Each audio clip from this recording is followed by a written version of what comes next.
Pixel art animation has always been the biggest boss I had to face as an indie developer. I mean, just look at the early version of Elacoria, my dream game that I've been working for the past 2 years.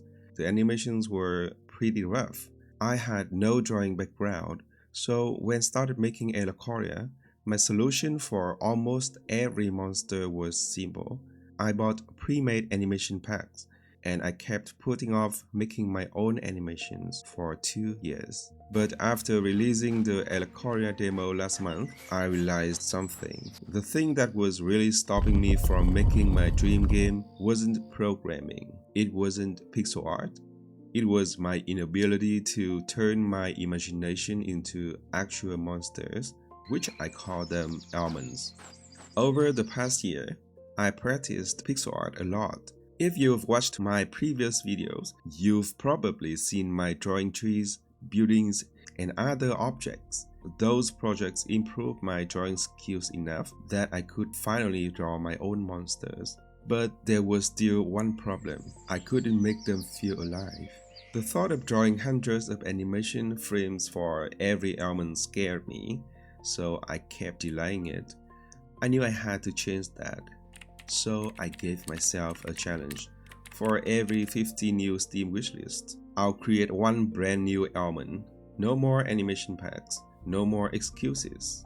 Even though great animation takes a lot of practice, I discovered that process is much easier than I expected. There are a few simple steps that completely changed how I approach animation.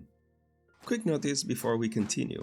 I've been adding a lot of new content to Elacoria since the demo release, including multiplayer, new biomes, new structures, new monsters, and a pet taming system. I'm planning to start the first playtest in August 2026 to make sure I can gather enough feedback from every player. I'm limiting the first playtest to fewer than 100 people. So if you'd like to join, you can sign up now. I'll drop the link in the description. Now back to animation. The first one, start with references.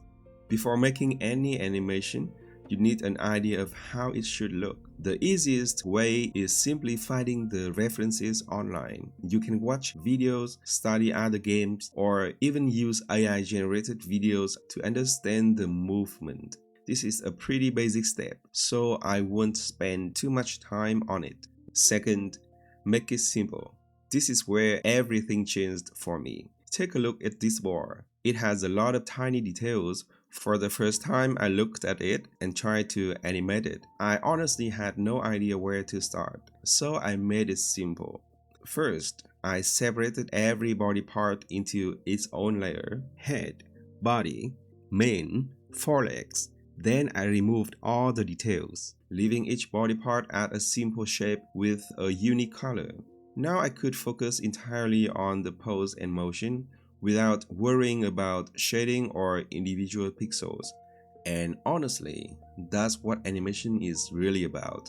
The pose and the motion determine probably 80% of the final quality.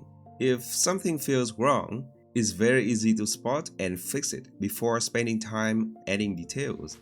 You can even put the simple version directly into your game to see if the animation actually feels right. Only after everything looks good, I added all the details back. Next, follow animation principles. One thing that happens to almost every beginner is this. You finish an animation, you press play, and it just looks terrible, but you don't know why. That's why learning animation principles is so important. There are 12 principles of animation, originally developed by Disney animators Frank Thomas and Ollie Johnston. Even applying just a few of them can dramatically improve your animations. For this bar, I mainly use 4. The first one is squash and stretch.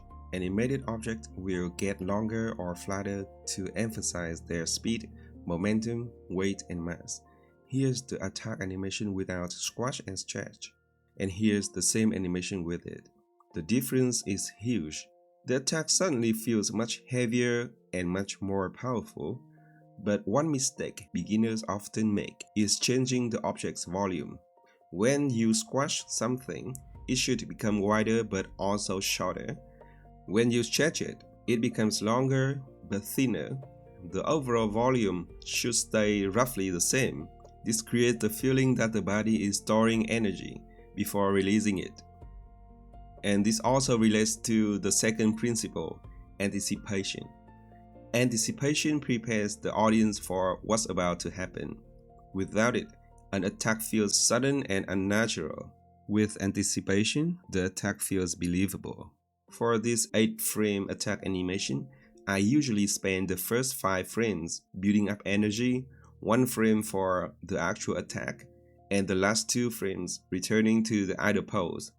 That preparation makes the attack feel much stronger. The next principle I use is arcs. Almost everything in animation moves along an arc. For this bar, the task is the most important part of the attack. So before placing any frames, I first draw the path I want the task to follow. Then I define the important poses, start pose, maximum compression, and release pose. And finally, I add the frames between those poses. This gives me complete control over where the task is in every frame, and the animation becomes much smoother. Arcs are everywhere, even in something as simple as a walk cycle. Most people build a walk cycle using contact, low, passing, and high poses, then try to copy the leg position from a reference. Sometimes it still looks strange, and they don't know why. That's because every joint follows its own arc. Instead of copying the leg pose directly, try drawing the motion path for each joint first, then connect them together. It becomes much easier to create smooth, natural movement.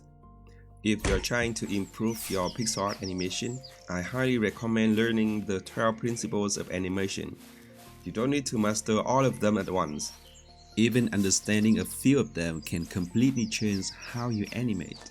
I'll leave the great resources in the description, and hopefully you won't spend 2 years avoiding animation like I did. If you'd like to see the Elmons I'll be creating next, don't forget to wishlist Elacoria on Steam.